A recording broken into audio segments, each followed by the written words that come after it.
আমিও সনাতন ধর্মীদের সম্মান করি, কিন্তু ওই পর্যন্ত আমি সনাতন ধর্মীদের সম্মান করি যে পর্যন্ত তারা আমাদের ইসলাম ধর্মকে সম্মান করে। তোমরা আমাদেরকে কখনো যুদ্ধের ভয় দেখাও না, কারণ মুসলমান কখনো যুদ্ধের ভয় পায় না। স্বয়ং আল্লাহ তাআলা আমাদেরকে বলেছে, তোমরা যদি কখনো যুদ্ধে যাও তাহলে সবসময় শত্রুর গর্দানে ফোকাস করবে।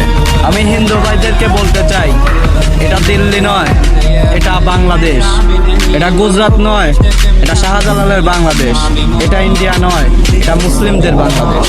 আর আমি মুসলিম ভাইদের কাছে বলতে চাই, আমার শহীদ ভাইয়ের হত্যার বিচার যতক্ষণ পর্যন্ত হচ্ছে না, ইসকন যতক্ষণ পর্যন্ত ব্যান হচ্ছে না, ততক্ষণ পর্যন্ত আমরা ময়দান থেকে পিছু হটবো না। আর যদি তোমরা যুদ্ধ চাও তাহলে ময়দানে আসো, আমরা সবসময় রেডি।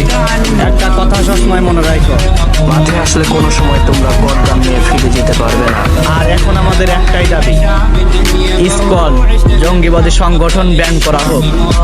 আর যদি দেশের কোনো আইন এই জঙ্গিবাদী সংগঠন যদি ব্যান না করে, তাহলে জঙ্গিবাদী সংগঠন ইসকনের জন্য তো আমরা আছেই। ভুলে যাবেন না, আমরা হযরত ওমর রাদিয়াল্লাহু তাআলা আনহুর উত্তরসূরি, আমরা হযরত আবু বকর সিদ্দিক রাদিয়াল্লাহু তাআলা আনহুর উত্তরসূরি, আমরা হযরত আলী রাদিয়াল্লাহু তাআলা আনহুর উত্তরসূরি।